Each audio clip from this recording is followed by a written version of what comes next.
अस्सलाम वालेकुम friends, welcome to my channel Ambariyana Foodies. आज मैं आपके साथ बहुत ही मज़ेदार चिकन समोसा पैटीज़ की रेसिपी शेयर करने वाली हूँ जो एकदम परफेक्ट बनकर रेडी होती है। इसकी लेयर्स इतनी मज़े की बनती है, बहुत ही ज़्यादा खस्ता सी और एकदम क्रिस्पी सी बनकर रेडी होती है। बिल्कुल ऐसे बनेगी जैसे आपने बेकरी से बेकी हुई पैटीज़ लेंगे। एक एक लेयर जो है वो नरम खस्ता सी बनेगी, बहुत ही ज़्यादा खस्ता बनेगी। आप इसको शाम की चाय के साथ सर्व करें या फिर आपने कोई दावत करनी हो तो लाजमी बनाइएगा। आ जाते हैं फिर रेसिपी की तरफ। इसके लिए 2 कप लिया है मैंने मैदे के, साथ इसमें डालूंगी हाफ़ टी स्पून नमक का, हाफ़ टी स्पून इसमें अजवाइन का डालना है, साथ में 4 टेबलस्पून जो है वो मैंने मेल्टेड घी लिया है। अच्छा, 4 टेबलस्पून का ये हिसाब किताब है। 1 कप मैदे के साथ 2 टेबलस्पून मैं डालती हूँ घी के, जो परफेक्ट रेशो है। इसके बाद आपने इसको अच्छे से मिक्स कर लेना है। ये देखें, इसके बाद अगर ये शेप जो है वो देखिए होल्ड करती है ना, इस तरह करके देखना है मुट्ठी बंद करके, तो इट मीन्स कि आपकी रेशो घी की और मैदे की परफेक्ट है, वरना थोड़ा सा घी आप और ऐड कर सकते हैं। उसके बाद थोड़ा थोड़ा पानी डालते जाना और इसको अच्छे से आपने गूंद लेना है। अच्छा, पानी को एक ही दफ़ा आपने बिल्कुल सारा नहीं डाला। मैंने तकरीबन जो है 2 कप मैदे में हाफ़ कप से थोड़ा सा ज़्यादा पानी डाला था, क्योंकि इसकी डो का जो टेक्सचर होता है बहुत ज़्यादा हार्ड नहीं रखना। आमतौर पर जो हम समोसे की डो गूंथते हैं ना, वो थोड़ी सी कदरे इसकी निस्बत हार्ड होती है। आपने इसको थोड़ी सी कदरे जो है वो नरम रखना है, बस इतनी सी इसकी टिप है। बाकी नॉर्मल जो डो गूंथते हैं उसकी निस्बत ये हार्ड ही होती है। बस इसको अच्छे से आपने गूंथ लिया है तकरीबन 5 से 6 मिनट के लिए। जितनी अच्छे से आप इसकी गुंदाई करेंगे ना, उतनी अच्छी जो है वो इसकी लेयर्स भी बनेंगी और हमारे जो है हमें रोटी बेलने में भी आसानी होगी। ये देखिए, मैंने तकरीबन 4 से 5 मिनट अच्छे से गूंद लिया था। अब मैं आपको इसका टेक्सचर भी चेक करवाती हूँ। ये देखिए, इतना आपने इसको सॉफ्ट रखना है।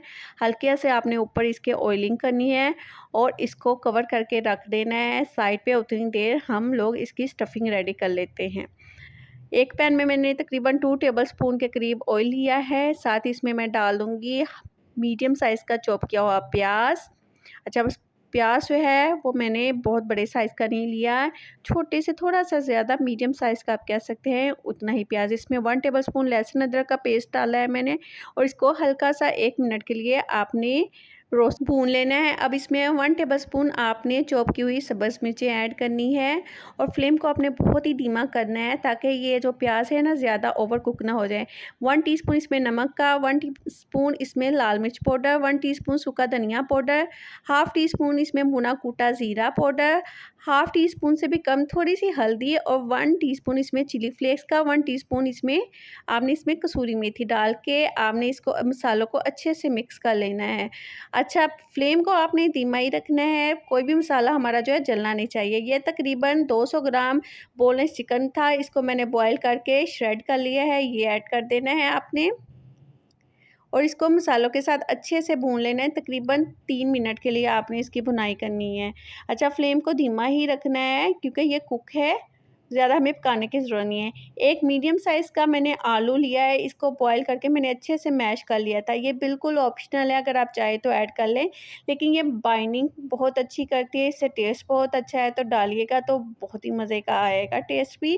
तो आपने मसाले के साथ तकरीबन 2 मिनट के लिए भूना है। फ्लेम को मैंने कर दिया है बाई। ये देखिए, हमारी स्टफिंग जो है वो रेडी हो गई है। अब इसको करते हैं साइड पे। दूसरी साइड पे मैंने तकरीबन 2 टेबलस्पून मेल्टेड घी लिया था, इसमें 3 टेबलस्पून मैं डालूंगी कॉर्नफ्लोर के।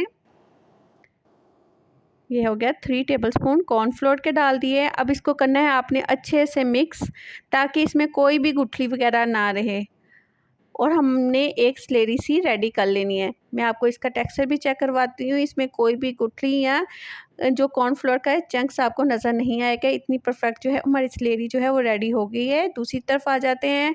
डो हमारी जो परफेक्टली थी वो रेडी हो चुकी है। अब इसको रखते हैं काउंटर शेल्फ पे और इसको रोल कर लेते हैं इस तरह और इसको 6 हिस्सों में इक्वल पार्ट्स में इसको कट कर लेंगे, डिवाइड कर लेंगे। ये देखें, इस तरह रोल किया है। अब इसको ही डिवाइड कर लेते हैं 6 इक्वल पार्ट्स में। ये देखिए इस तरह, ताकि हमारे जो पेड़े हैं रोटियों का साइज़ जो है सेम साइज़ के बने। ये देखिए, अब इसके बना लेते हैं पेड़े छोटे छोटे से पेड़े बना लेते हैं। ये देखिए इतने साइज़ के हमने इसके पेड़े रेडी करने हैं और एक प्लेट में रखते जाना है। ये देखें सारे पेड़े मैंने रेडी कर लिए थे। अब इसको कर देना है कवर, ताकि ऊपर वाली जो स्किन है ना वो ड्राई ना हो। अब एक पेड़ा आपने उठाना है, उठा के रखना है, उसको थोड़ा सा हल्का सी हाथों से टैप टैप करना है। उसके बाद आपने इसको रोलिंग पिन के साथ तकरीबन 8 इंच की रोटी बना लेनी है। ये देखें 7 से 8 इंच की जो है मैंने सेम साइज़ की सारी रोटियां बना ली थी इसी तरह। ये देखें अब रोटियां आपने बनाते जाना है और प्लेट में रख के उसको कवर करते जाना है। ये देखें अब चेक कर सकते हैं, इस तरह बना के रखते जाना है और सारी रोटियों को और बाकी रोटियों को इस तरह कवर करते जाना है आपने। ये है जी हमारी आखिरी रोटी। उसके बाद आपने इसको रखनी है रोटी को शैलो पे, और जो हमने स्लीरी लगाई थी ऊपर वो अप्लाई कर दे देनी है। ऊपर चाहे तो चम्मच के साथ लगा लें, चाहे तो ब्रश के साथ लगा लें। ऊपर हल्का सा आपने डस्ट करना है मैदा। डस्ट करने के बाद हल्का से थोड़ा सा ना उंगली के साथ आपने फिंगर के साथ फैला देना है और दूसरी रोटी ऊपर रखनी है। फिर आपने ऊपर लगानी है स्लेरी और हल्का सा आपने डस्ट करना है मैदा और ऊपर से आपने फिंगर के साथ जो है इसको सारे को फैला देना है। इसी तरह आपने फिर कॉर्नफ्लोर वाली स्लेरी लगानी है। हल्का सा मैदा डस्ट किया और ऊपर फैला के फिंगर के साथ अच्छे से रोटी ऊपर रख देनी है। ये हमारी हो गई 4th रोटी और ये हमारी हो गई 5th रोटी। पहले हमने कॉर्नफ्लोर लगाया वाली स्लेरी लगाई और ऊपर डस्ट किया मैदा और थोड़ा सा फिंगर के साथ हल्के से फैला दिया और रखी रोटी ऊपर। अब सारी रोटियों को हमने जब लगा दिए हैं, ये हमारी 6 रोटियां थी, हल्के हाथों से आपने इसको टैप टैप करना है। करने के बाद आपने उसकी साइड जो है फ्लिप कर देनी है और उसको दोबारा से रोलिंग पिन के साथ बेल लेना है। अब मैंने तकरीबन जो है वो 12 से 13 इंच की बड़ी वाली जो है वो रोटी बना ली थी। अच्छा साइड आप चेंज करते जाइएगा ताकि एक साइड से आपकी रोटी ना बढ़े, दोनों साइड से ना रोटी जो है वो एक ही तरह की बढ़े। उसके बाद आपने कॉर्नफ्लोर की स्लेरी लगाई है, मैदे को डस्ट किया है। उसके बाद ये देखिए इस तरह करके आपने फ्लिप करना है लेंथ वाली साइड से ऊपर से, फिर आपने स्लेरी लगानी है। हल्का सा इसके ऊपर भी मैदा डस्ट करना है और दूसरी साइड से आपने इस तरह करके फ्लिप कर देना है। अगेन आपने क्या करना है, यहाँ पे भी आपने कॉर्नफ्लोर वाली स्लेरी लगानी है। कॉर्नफ्लोर वाली लगा के ऊपर मैदा आपने हल्का सा डस्ट करना है। डस्ट करने के बाद अब इस तरह करके आपने फोल्ड कर देना है। इसी तरह यहाँ पे भी आपने कॉर्नफ्लोर वाली स्लेरी लगानी है। मैदा डस्ट किया और ऊपर से फ्लिप कर दिया, ये देखें, और अच्छे से जो है वो चारों तरफ से आपने दबा देना है ताकि अच्छे से जो हमारा पेड़ा है वो रेडी हो जाए। ये देखें इस तरह कितने अच्छे से जो हमारा पेड़ा जो रेडी हो गया है। अब हमने पेड़े को रखना है शेल्फ पे। दोबारा मैंने हल्का सा मैदा डस्ट किया है और अगेन इसको हमने रोटी जो है बना लेनी है इस तरह स्क्वायर शेप में। अच्छा ख्याल रखिएगा सारी साइडों से इकट्ठा बढ़े, वरना जिस साइड पे एक साइड से नहीं बढ़ाना, सारी साइड से बढ़ाना है और कॉर्नर्स ना ज़्यादा निकले, ठीक है। इससे ये होगा कि हमें जो कटिंग के दौरान हम ज़ाया करते हैं ना स्क्वायर शेप पट्टी बनाने के लिए, तो वो कम ज़ाया होगी, वेस्ट ज़्यादा नहीं होगी। इसके बाद आपने नाइफ़ के साथ इसको ये देखिए इस तरह करके आपने इसकी स्क्वायर शेप में जो है इसको शेप दे के एक बड़ी सारी जो है वो पट्टी बना लेनी है। ये देखिए ये मैं 3 हिस्सों में डिवाइड करूँगी। उसके बाद इस तरह करके आपने इसको टोटल 12 हिस्सों में डिवाइड कर देना है। ये देखिए इसी तरह सारों को इकट्ठा करते हैं पट्टियों को। ये देखें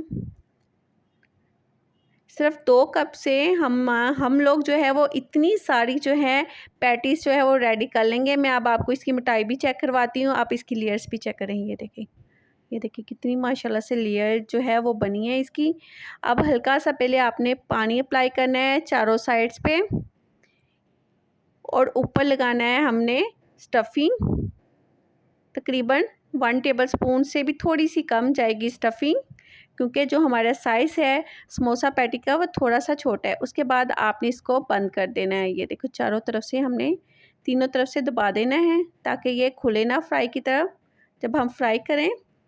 अच्छा, आपने टेंशन नहीं लेनी, जब हम फ्राई करेंगे तो इसकी लेयर्स जो होती हैं वो खुद ब खुद खुल जाती हैं। इसी तरह मैंने सारी जो थी वो समोसा पैटीज़ रेडी कर ली थी, ये देखें। अच्छा, इसको आप फ्रीज़ भी कर सकते हैं। पहले इसी तरह आपने इसको फ्रीज़ करना है, बाद में किसी भी ज़िप-लॉक बैग में रख के फ्रीज़ कर लीजिएगा। इसको फ्राई करते हुए आपने ध्यान रखना है कि बहुत ज़्यादा ऑयल जो है वो गर्म नहीं होना चाहिए, मीडियम तेज़ ऑयल में आपने फ्राई करना है। बहुत ज़्यादा तेज़ ऑयल में फ्राई नहीं करना है, मीडियम गरम ऑयल होना चाहिए। और उसके बाद आपने फ्लेम को कर देना है धीमा। पहले आपने इसको 3 मिनट के लिए बिल्कुल भी इसको हिलाना नहीं है। 3 मिनट के बाद जब ये सेटल हो जाए, स्टेबल हो जाए इसकी लेयर्स, तब आपने इसको फ्लिप करना है। अच्छा, फ्राई करने का ये मेथड होता है कि अगर हम हाई फ्लेम पे करेंगे तो ऊपर से बहुत जल्दी कलर आ जाएगा, जो हमारी अंदर की लेयर्स है ना वो बिल्कुल भी पकेगी नहीं। और अगर ऑयल ठंडे में डालेंगे ना तो आपकी जो लेयर्स हैं वो खुलेगी नहीं। बस इतनी सी टिप है कि पहले जब आपने डालना है तो 1 मिनट के लिए आपने ऑयल को थोड़ा सा गर्म ही रहने देना है। उसके बाद आपने फ्लेम को धीमा करना है, साथ ही आपने इसको लो नहीं कर देना। 1 मिनट के लिए आपने इसको मीडियम फ्लेम पे पकाना है, उसके बाद आपने फ्लेम को स्लो करना है। ये देखिए कितने अच्छे से ये इसकी लेयर्स खुली हैं और कितना अच्छा प्यारा सा गोल्डन सा कलर आया है हमारी पैटीज़ का। आप चेक करें, माशाल्लाह से इसकी लेयर्स भी कितनी अच्छे से बनी और कितना प्यारा गोल्डन सा कलर आया है। अगर आप इसको बेक करना चाहते हैं तो आप इसको 20 मिनट्स के लिए बेक भी कर सकते हैं 180 डिग्री पर, 80 टू 90 डिग्री पर। ऊपर अंडा जो है वो ब्रशिंग कर लीजिएगा। ये देखिए मैं आपको तोड़ के दिखाती हूँ कितनी खस्ता सी हमारी पैटिस जो है वो रेडी हुई है। आई होप कि आज की रेसिपी आपको बहुत ही अच्छी लगी होगी। अगर अच्छी लगी तो चैनल को लाइक एंड सब्सक्राइब लाजमी कर दीजिएगा, साथ ही दबा लीजिएगा बेल आइकन का बटन भी। फिर मिलेंगे नई वीडियो के साथ। अपना बहुत सा ख्याल रखिएगा। Thanks for watching me. अल्लाह हाफिज़।